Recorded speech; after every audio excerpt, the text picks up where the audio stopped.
नमस्कार।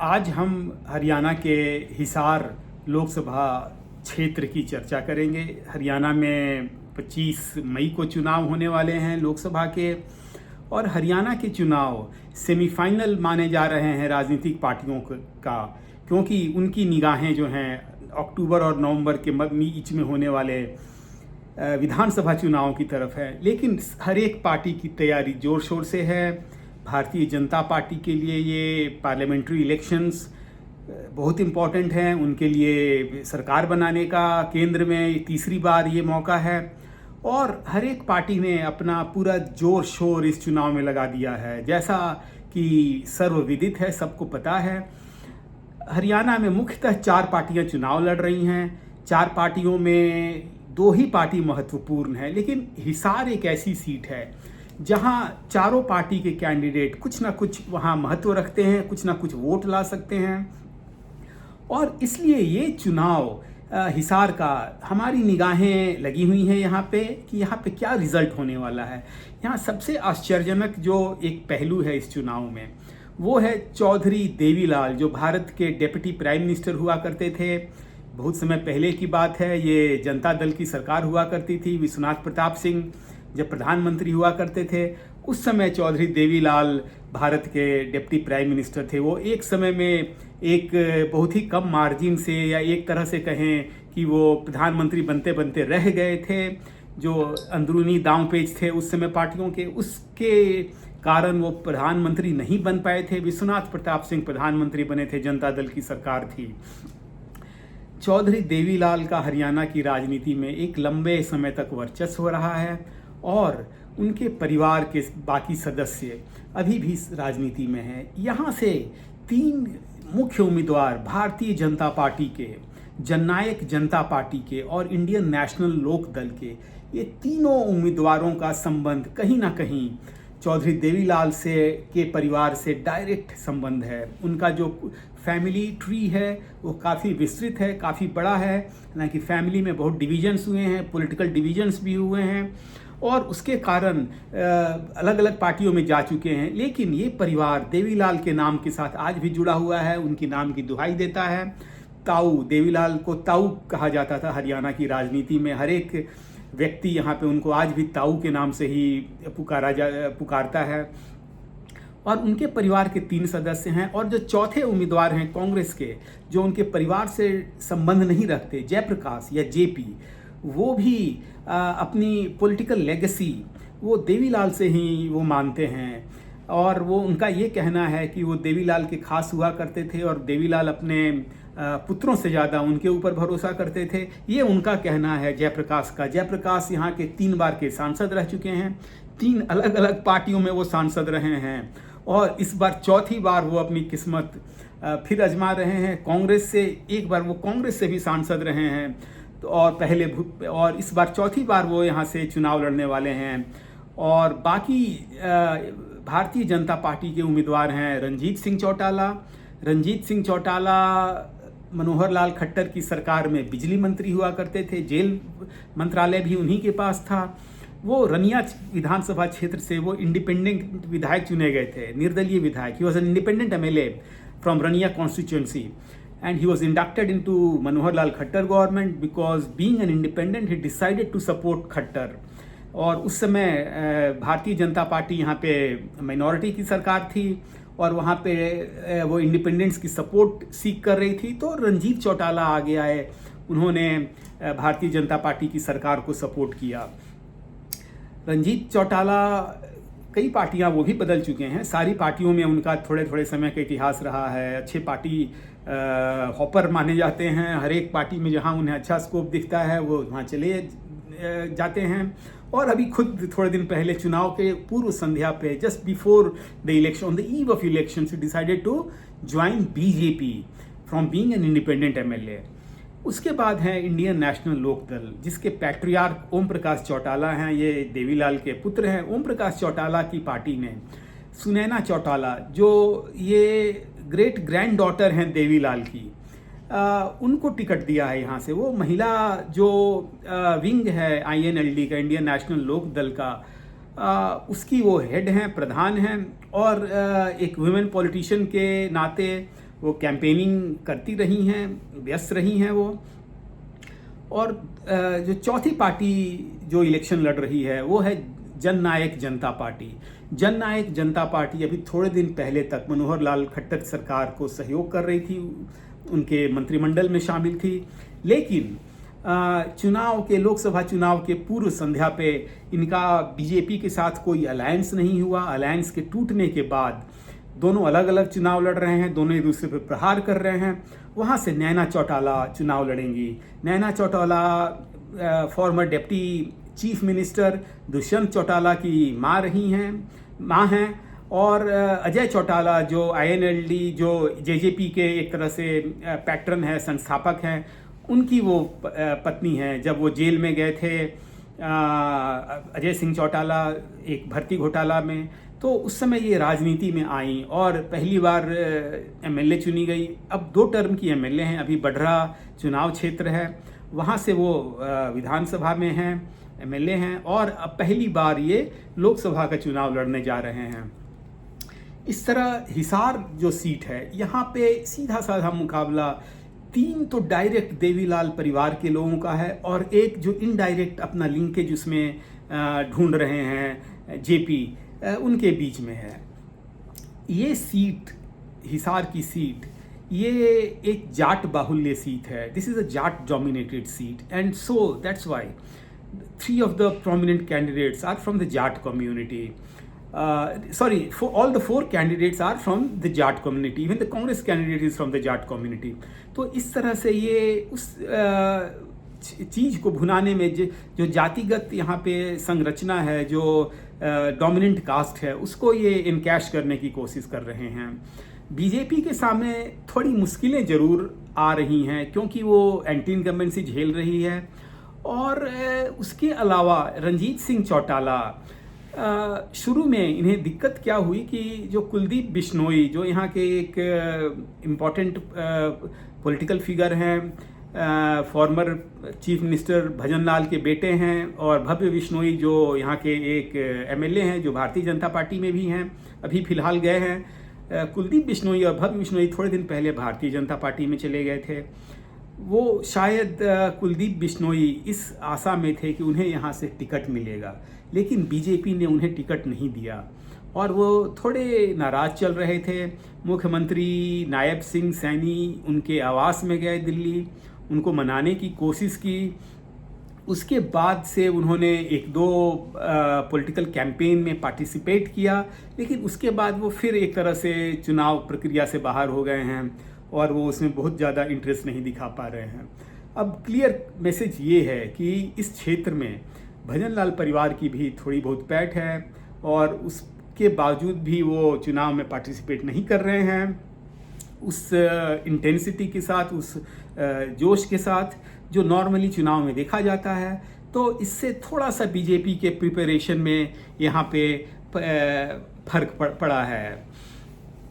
जो बीजेपी के कैंडिडेट रणजीत सिंह चौटाला यहाँ पे प्रधानमंत्री मोदी की बात कर रहे हैं। वो बात कर रहे हैं कि किस तरह आर्टिकल 370 हटाया गया कंट्री से, किस तरह से एक डिसाइसिव लीडरशिप प्रधानमंत्री मोदी के अंडर में नेतृत्व में देश में उसने प्रोग्रेसिव डिसीजंस लिए, किस तरह पाकिस्तान को मुंह तोड़ जवाब दिया गया और किस तरह से बाकी राम मंदिर खोला गया और जो जनता की बरसों की इच्छा थी वो पूरी हुई है। वो स्ट्रॉन्ग लीडरशिप और बीजेपी के नाम पे, प्रधानमंत्री मोदी के नाम पे चुनाव लड़ रहे हैं। और हालांकि कांग्रेस कैंडिडेट जेपी ठीक भारतीय जनता पार्टी के ऊपर प्रहार कर रहे हैं। वो कह रहे हैं कि बीजेपी एक स्लोगन देने वालों की पार्टी है और ये सिर्फ स्लोगन देती है और झूठ बोलना जो है भारतीय जनता पार्टी ने एक आर्ट फॉर्म में डेवलप कर लिया है। They have developed speaking lies in an art form. और वो कह रहे हैं कि वो 2 करोड़ नौकरियां कहाँ हैं जिनका वादा कर रहे थे प्रधानमंत्री नरेंद्र मोदी। वो किसानों का जो इनकम डबल करने की बात कर रहे थे, वो इनकम कब डबल हुई है? वो अपने रैली में किसानों से हाथ उठा के पूछते हैं क्या आपकी इनकम डबल हुई है, किसानों का एक रिसाउंडिंग जवाब आता है नहीं नहीं हुई है। और ये काफ़ी हद तक रेजोनेंस इसको मिल रहा है, इसको सपोर्ट मिल रहा है।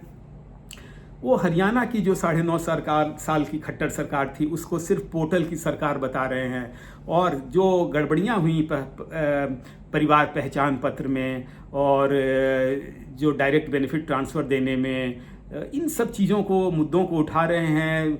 इंश्योरेंस जो फार्मर्स को मिल रहा था उसमें भी दिक्कतें आ रही हैं, और इन मुद्दों को उठा करके वो कह रहे हैं कि हरियाणा में आप भूपिंदर सिंह हुड्डा के हाथ को मजबूत कीजिए, और जो अगली सरकार आएगी किसानों की समस्याओं को सुनेगी, यूथ की समस्याओं को सुनेगी और उनको दूर करने की पूरी कोशिश करेगी।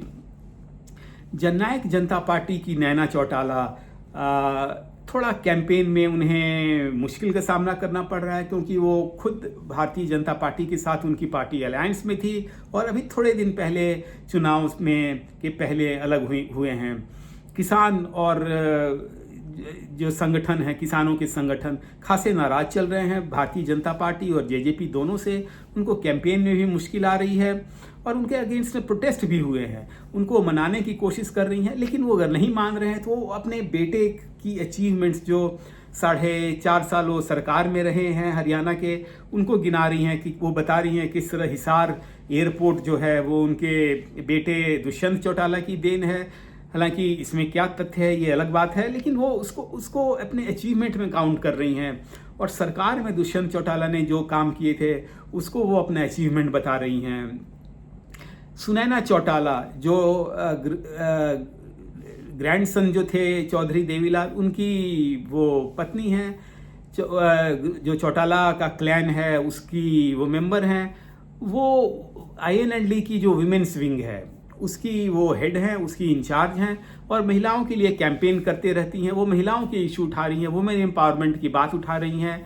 वो ये कह रही हैं कि किस तरह से जब महिला पहलवान विद्रोह कर प्रोटेस्ट कर रही थी दिल्ली में एक भारतीय जनता पार्टी के सांसद के खिलाफ, और किस तरह जब फार्मर प्रोटेस्ट कर रहे थे उस समय BJP and JJP were mute spectators, ये चुपचाप शांति से तमाशा देख रहे थे और इन्होंने अपनी आवाज़ बुलंद करना जरूरी नहीं समझा। ये इशू जो ऐसा इशू है जो लोगों को पहुंच रही है बात ये, और इसका फ़ायदा भी उन्हें मिल रहा है, लेकिन यही मुद्दे कांग्रेस के कैंडिडेट भी उठा रहे हैं।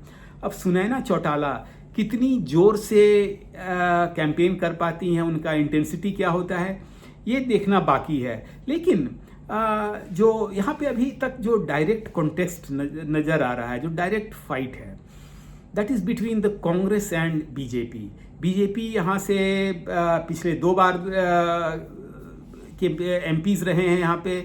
जो बीजेपी के सिटिंग MP हैं ब्रिजेंद्र सिंह और उनके फादर बीरेंद्र सिंह, 2 कांग्रेस के वेटरन रहे हैं, बीजेपी में चले गए थे, और फिर इलेक्शन के पूर्व संध्या में, इलेक्शन के ठीक पहले दोनों पिता पुत्र कांग्रेस ज्वाइन कर लिया उन्होंने। शायद वीरेंद्र सिंह को ये विश्वास रहा होगा कि उनके बेटे ब्रिजेंद्र सिंह जो सिविल सर्विस में थे, IAS ऑफिसर थे, और IAS छोड़ करके वो राजनीति में गए थे। पिछला चुनाव वो जीते थे हिसार से, उन्हें टिकट मिलेगा, लेकिन उन्हें टिकट नहीं मिला। तो थोड़ा कांग्रेस के कैंपेन में भी वो इंटेंसिटी नज़र नहीं आई, क्योंकि चौधरी बीरेंद्र सिंह का भी यहाँ पे दबदबा रहा है। वो सर छोटू राम के परिवार से संबंध रखते हैं, जो जिनका हरियाणा की राजनीति में, हरियाणा का जब विभाजन हुआ था उसके पूर्व की राजनीति में भी एक बड़े नेता माने जाते रहे थे।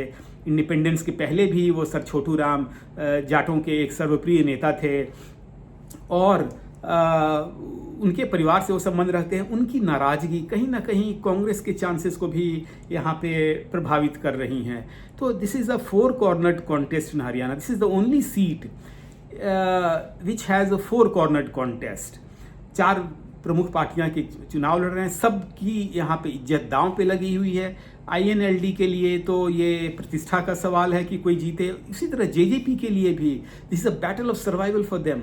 अगर वो ये सीट भी नहीं निकाल पाते हैं तो JJP will go into assembly polls. With a reduced force, और कुछ भी उनके पास नहीं रहेगा। उनके पास सारे एमएलए उनके अधिकतर टूट चुके हैं, और अगर ये सीट वो नहीं निकाल पाते हैं तो उनकी प्रतिष्ठा दांव पे लग जाएगी, और विधानसभा चुनाव उनके लिए बिल्कुल बहुत ही मुश्किल भरा एक प्रश्न चिन्ह बन के रह जाएगा। इसीलिए जननायक जनता पार्टी ने भी अपनी पूरी जोर लगा दी है। भारतीय जनता पार्टी किसी तरह तीसरी बार ये सीट जीतना चाहती है। उसको जो मुद्दे झेलने पड़ रहे हैं, किसानों के अलावा अनएम्प्लॉयमेंट के इश्यूज़, अग्निपथ में जो आर्मी में जो नौकरियां होती हैं उसका जो टेम्पररी 4 साल का जो टेन्योर है वो भी काफ़ी प्रभावित कर रहा है। जो यूथ है अच्छे खासे नाराज़ हैं। इन सब सारे मुद्दों के बीच में जो लोकल और स्टेट लेवल के इश्यूज हैं वो डोमिनेट कर रहे हैं। इस बार के चुनाव में local and state level issues are dominating in Hisar rather than national issues, though BJP is trying to make it a national election on the basis of Modi's magic and the achievements of his government in the last 5 years. और लेकिन ये जो विपक्षी दल हैं इसको एक local level पे इसको चुनाव को ले आए हैं। वो स्टेट लेवल और कॉन्स्टिट्यूंसी लेवल के मुद्दों की बातें कर रहे हैं, जैसे कि पावर प्रॉब्लम, टीचरों की प्रॉब्लम जो हो रही है, टीचरों की प्रॉब्लम है और डॉक्टरों की प्रॉब्लम है। इन सब सारे इश्यूज़ को विपक्षी दल उठा रहे हैं, और किस तरह से पोर्टल जो मनोहर लाल खट्टर की सरकार ने तरह तरह के पोर्टल से अपने बेनिफिट्स देने शुरू किए थे, और किस तरह से किसानों को उससे दिक्कत हो रही है या बाकी सेक्शंस को दिक्कत हो रही है, ये सारे पिन पॉइंट कर रहे हैं। और एंटी इनकम्बेंसी जो है 10 साल का दोनों सरकारों के खिलाफ, केंद्र सरकार के खिलाफ और राज्य सरकार के खिलाफ, ये एक मेजर इशू है। अब एंटी इनकम्बेंसी का फ़ायदा कौन उठाता है ये हमें चुनाव में देखना बाकी है। अभी चुनाव के हरियाणा में बहुत कम दिन बचे हैं, और हम बाकी क्षेत्रों का भी हम एनालिसिस करेंगे।